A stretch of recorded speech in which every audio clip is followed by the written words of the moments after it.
오랫동안 수많은 가정들을 상담하면서 많은 가슴 아픈 사연을 듣고 또 함께 국률의 마음을 가지고 가정을 세우기 위해 수고하였던 양훈순 교수라고 하는 분이 그 모든 가정사역을 이야기하면서 이러한 한마디의 명언을 남겼습니다. 저는 그분의 모든 책 가운데 사랑과 행복의 초대라고 하는 책에서 한 그 한마디가 그 가정사역의 결정판이라고 생각하게 되었습니다. 그것은 그리스도 안에서 모든 가정들이 문제도 있지만 그러나 그리스도 예수 안에서 해답도 있다. 문제가 없는 가정 없지요. 가정뿐이겠습니까? 문제가 없는 교회, 국가, 사회, 이 모든 지구촌 어느 곳을 보아도 문제가 없는 곳은 하나도 없을 것입니다. 아니, 없습니다. 그러나 그리스도 안에 있다면 해답도 있다. 이러한 명언을 남겨주었습니다.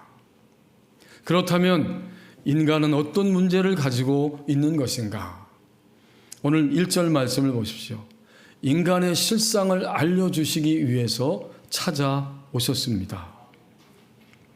1절에 보면 사마리아 이야기를 해주고 있는데 이때는 북쪽 이스라엘의 여로보암 2세가 통치하던 시대입니다.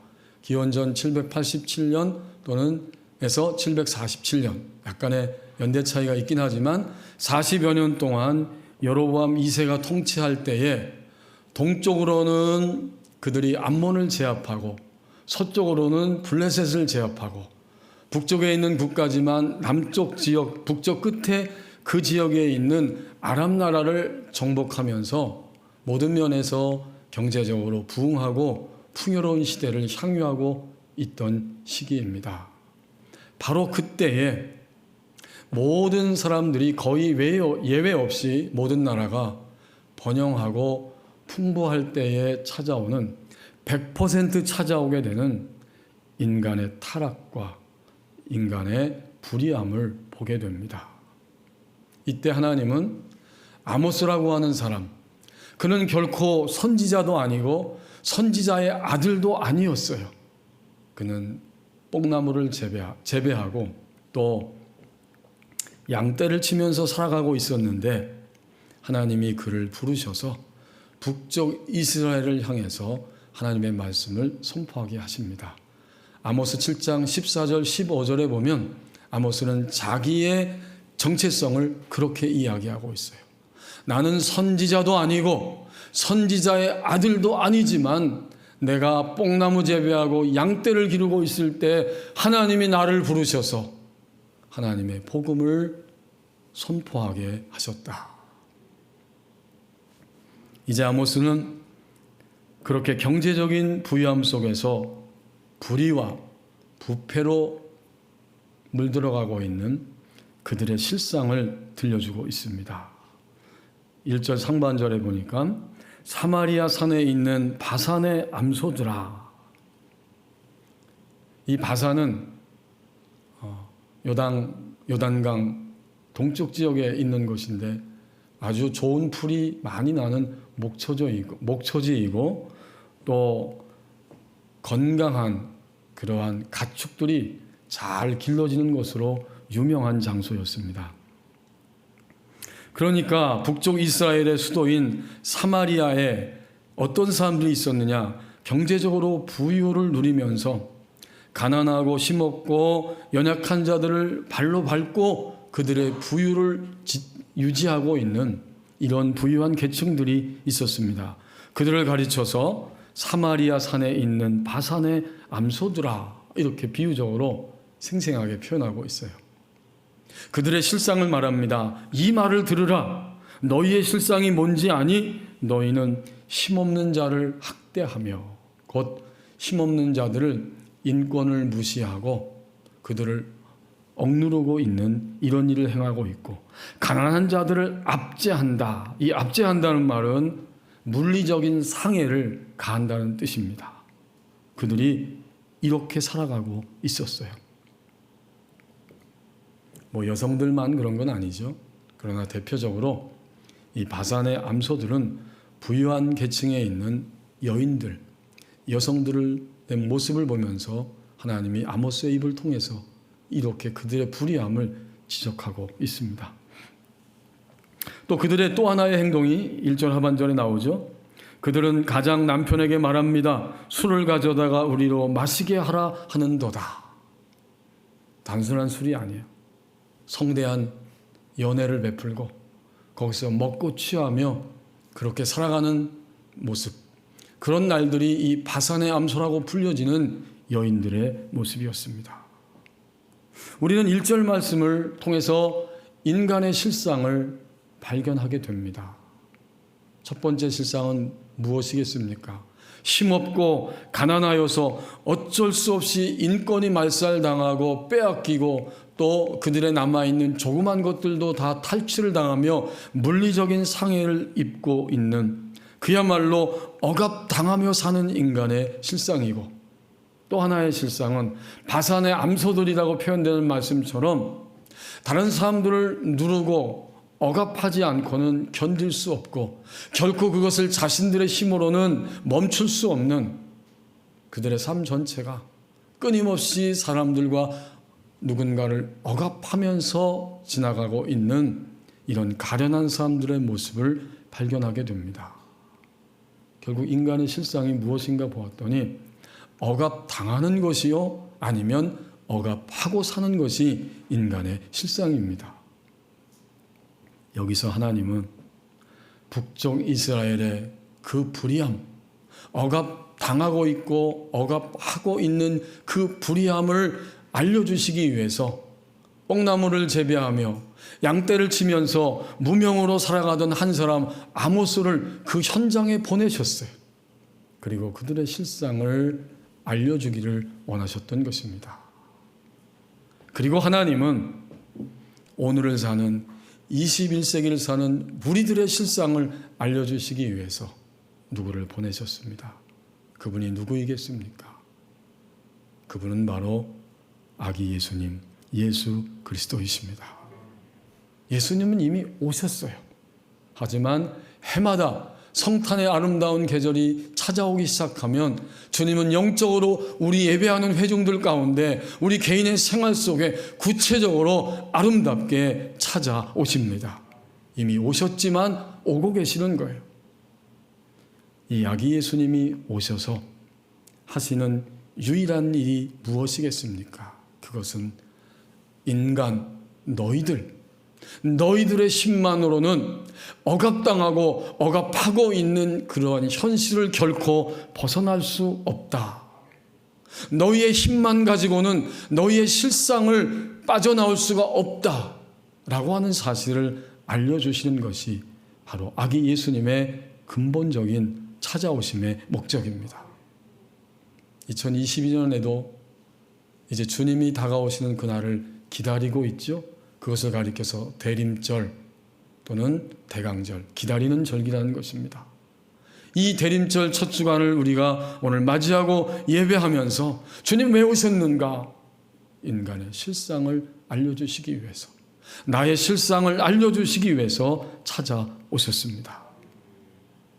미국의 한 신문사의 작은 광고란에 이런 문구가 실린 적이 있다고 합니다. 조니야, 모든 것은 잊혀졌다. 너희 아버지가 타임스퀘어에서 밤 8시에 너를 만나기를 원하신다. 그날 저녁이 되었습니다. 존이라는 이름을 가진 청년 수십 명이, 그 젊은이들이 아버지를 만나기 위해서 뉴욕 맨하탄의 타임스퀘어로 몰려들었습니다.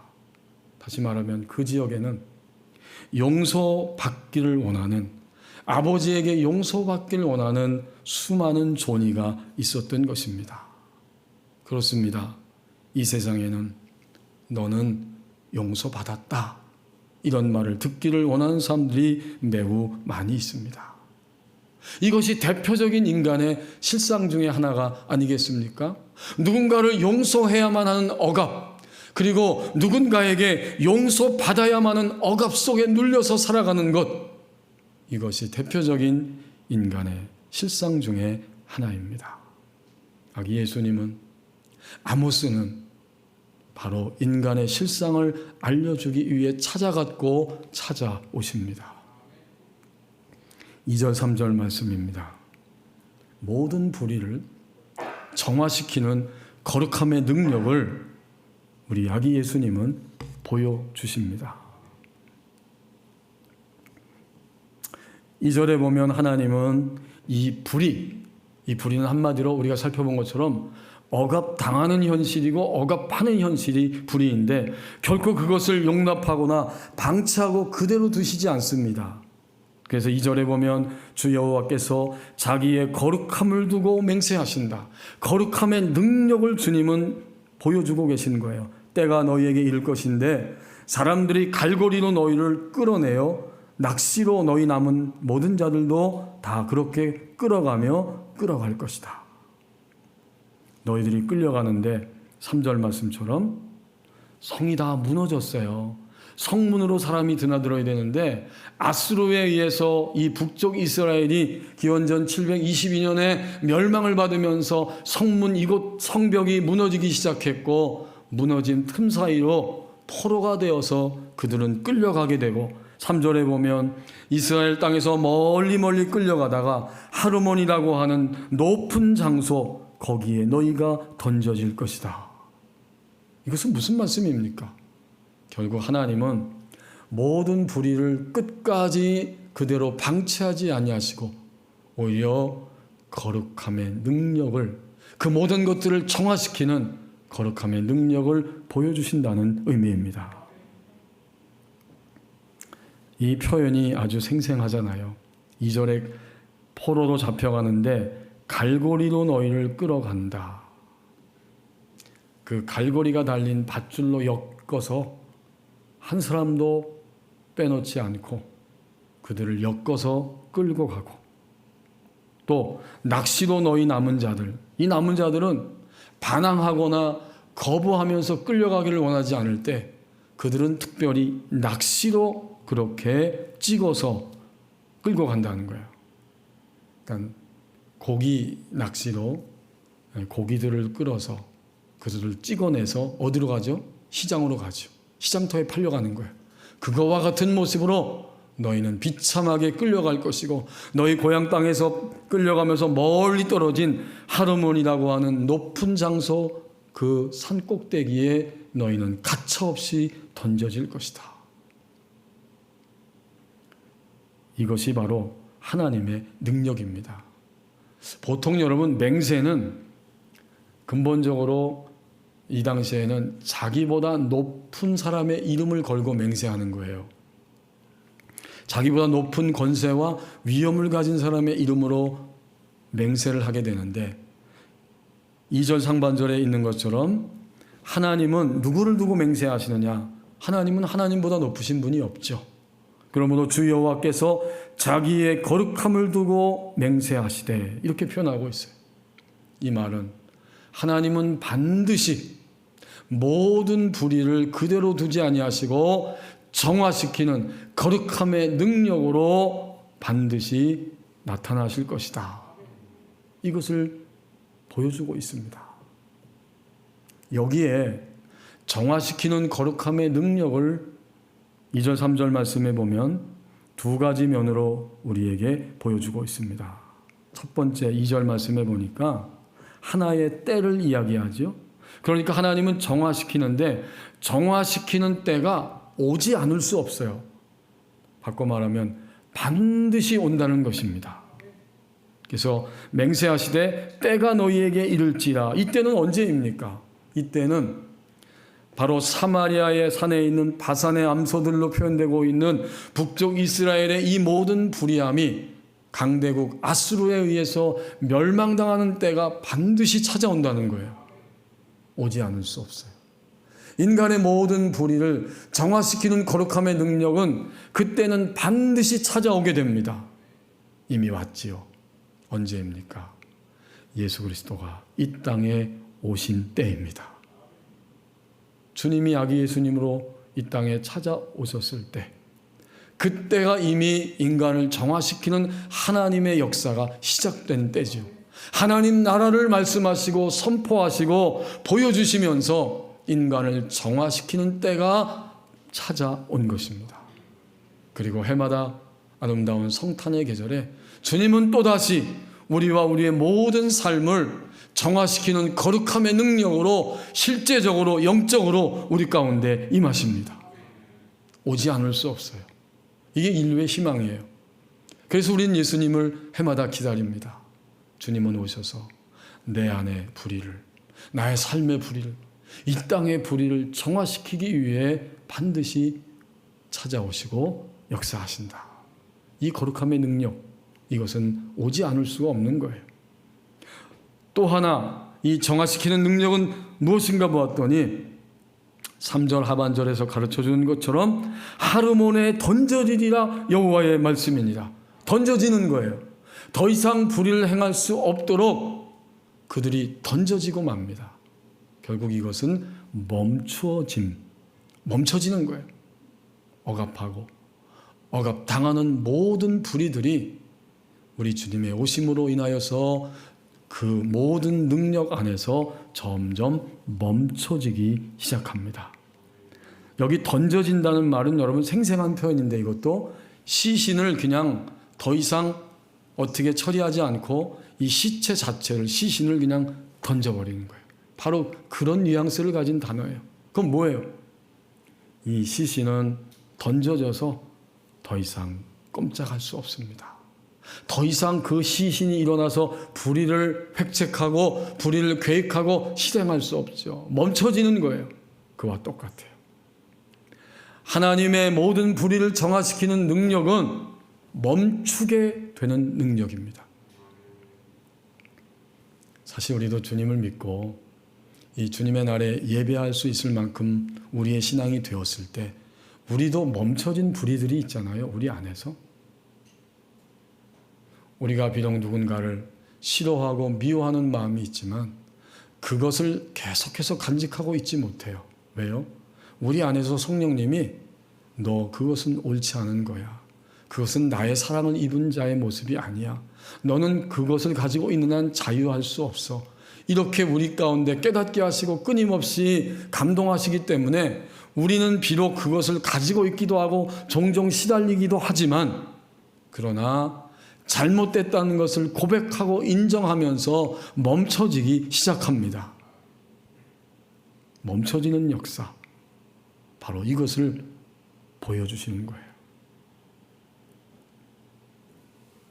러시아에서 한 사내아이가 태어났습니다.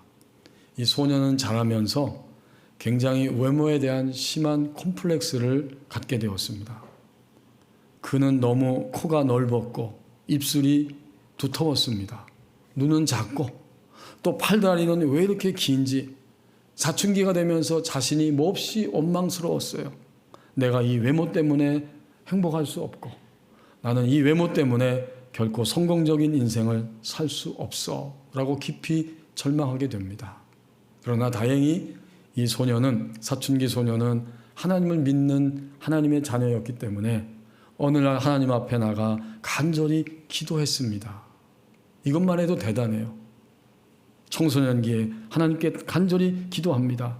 하나님께서 기적을 베풀어 주셔서 저의 외모를 아름답게 변화시켜 주시기를 원합니다. 그러면 나의 모든 것을 바쳐 하나님을 기쁘게 해드리겠습니다. 드디어 기도의 응답이 왔어요. 어떤 응답이 왔을까요? 아침에 자고 일어났는데 얼굴에, 외모에 아무런 변화도 일어나지 않았습니다. 이게 응답이에요. 그러나 그 소녀는 성장하면서 점점 문학에 대한 천재적인 소질을 발휘하기 시작했습니다.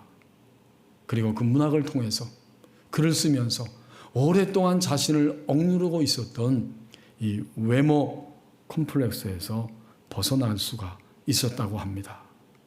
그는 문학을 통해서 사람의 아름다움은 결코 겉모양만이 아니라 진정한 아름다움은 인간 안에 있는 내면의 아름다움이다.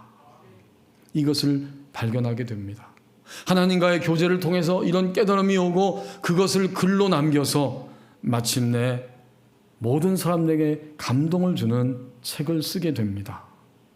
이런 깨달음은 이웃을 사랑하고 자신의 인격을 가다듬는 이런 성숙하고 온전한 모습으로 그를 만들어 갔습니다. 그 사람이 바로 우리가 알고 있는 러시아의 대문호 톨스토이입니다. 여러분, 지금 역사 속에서 아무도 톨스토이를 문학의 대문호로 기억하고 있지, 러시아의 대문호라고 기억하지, 못생긴 사람이라고 기억하지는 않습니다. 결국 우리가 가지고 있는 모든 결점, 문제점도 하나님의 계획 안에 있다는 사실을 우리는 이 톨스토이를 통해서 깨닫게 됩니다. 그렇다면 하나님을 믿어야 하고 그분께 다가서야 하고 자신을 향하신 하나님의 계획과 목적을 주님께 물어야 합니다. 그런 인생을 살 때 우리는 점점 모든 불이 곧 억압당하고 있고 누군가를 억압하고 있는 이 모든 불의에서 벗어나는 하나님의 거룩한 능력을 찾아볼 수 있게 됩니다. 하나님은 오늘도 2022년 성탄의 계절에 우리의 모든 불의를 정화시키는 거룩함의 능력을 보여주십니다. 이제 마지막 부분이죠. 4절 5절 말씀입니다. 실제적인 변화의 길로 이끌어 가십니다. 그러니까 순서가 그거예요. 찾아오셨고 보여주시고 그 다음에는 어떻게 해요? 실제적인 변화의 삶으로 그 길로 우리를 이끌어 가시는 거예요. 그것이 4절과 5절의 말씀입니다.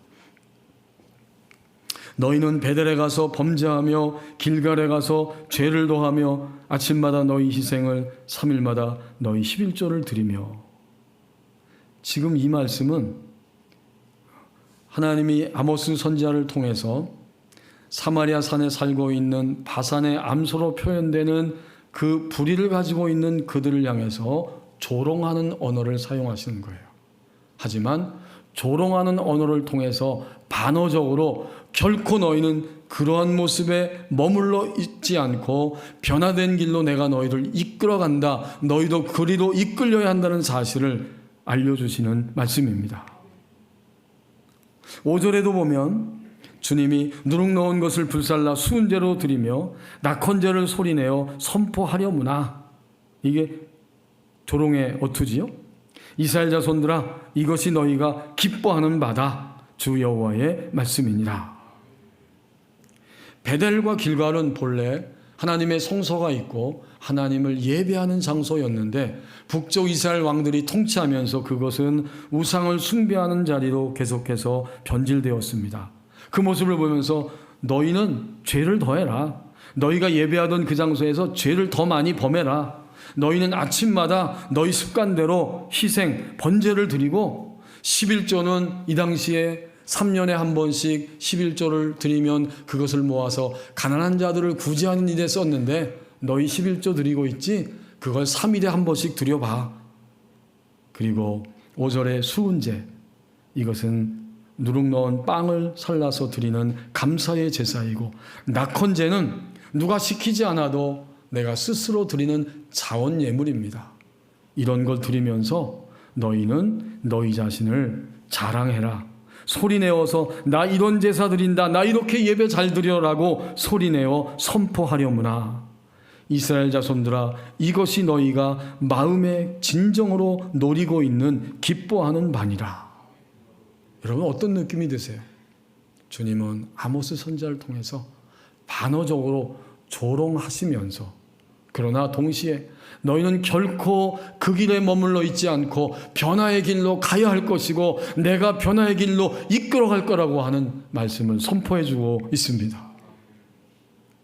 결국 실제적인 변화의 길이 무엇인가 보았더니 예배하는 것과 내가 사는 일상의 삶의 간격이 점점 좁혀지는 것, 이게 실제적인 변화예요.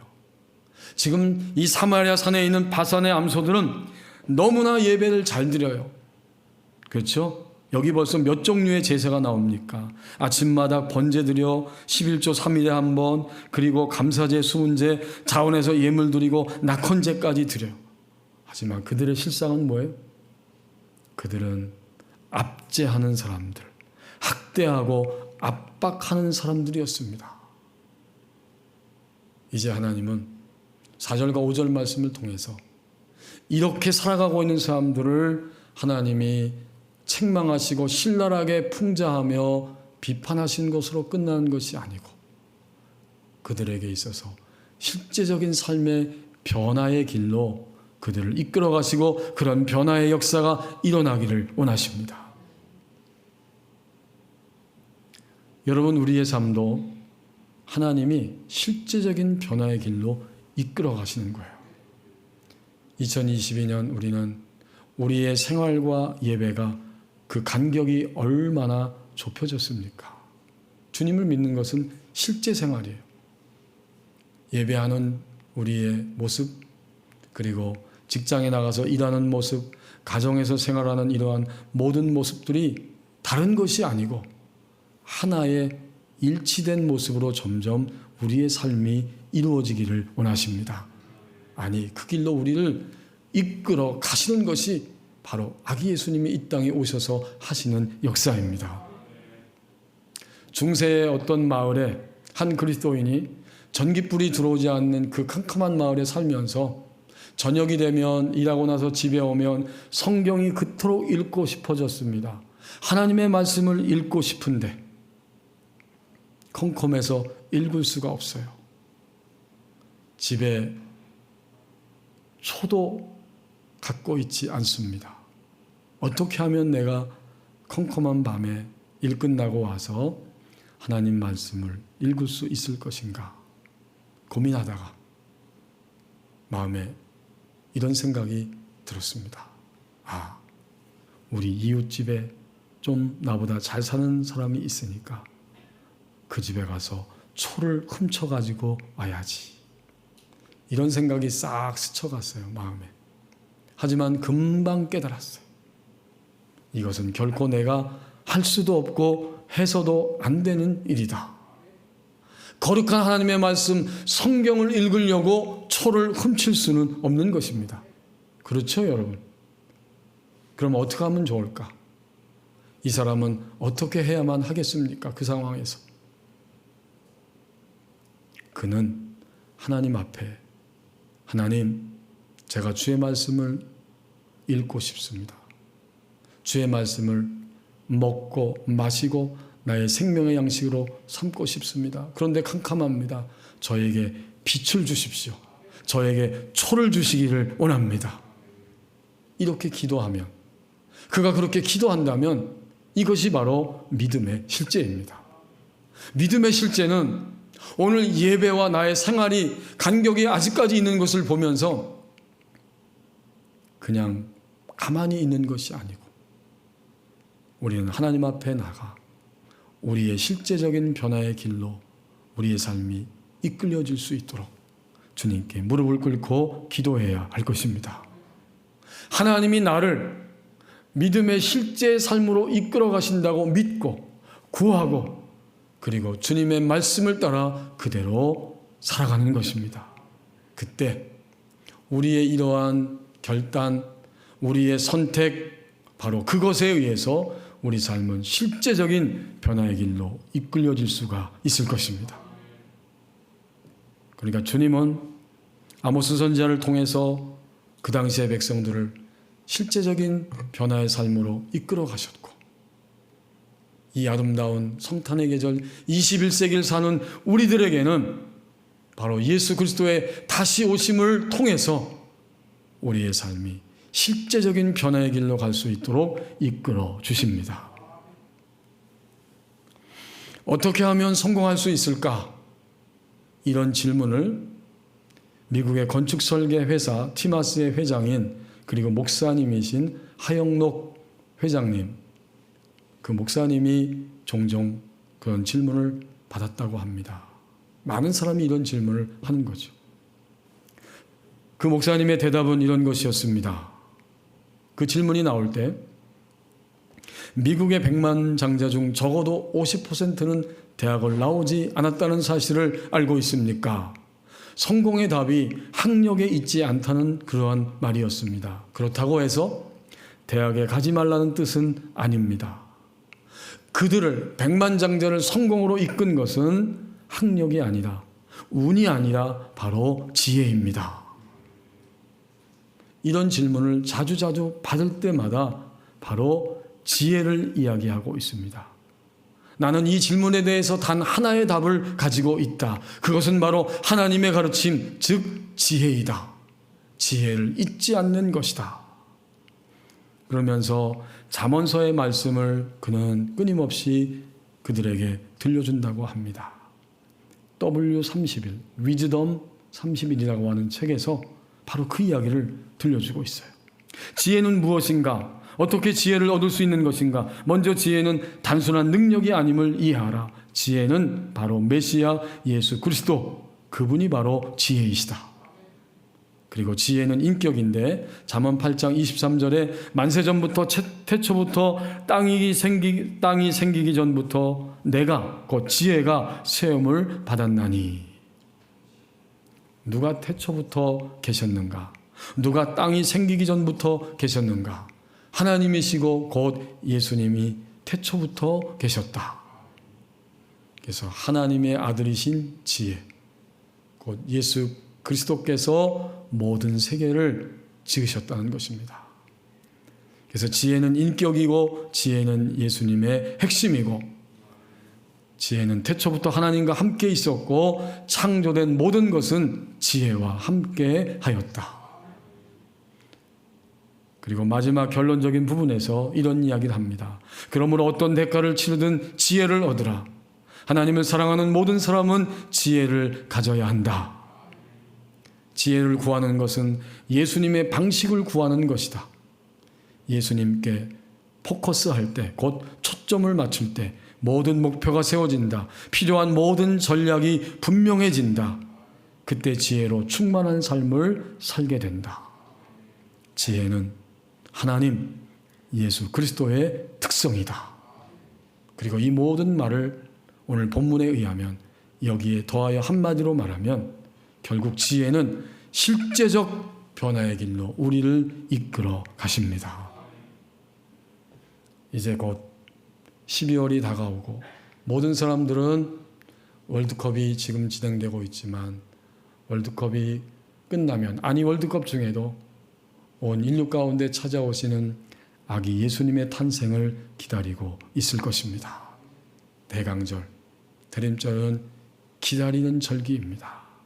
그분은 우리 가운데 우리의 실상을 알려주시기 위해 하나님의 거룩한 능력을 보여주시고 위해서 그리고 실제적인 변화의 길로 이끌어 가시기 위해서 다시 새롭게 임하십니다.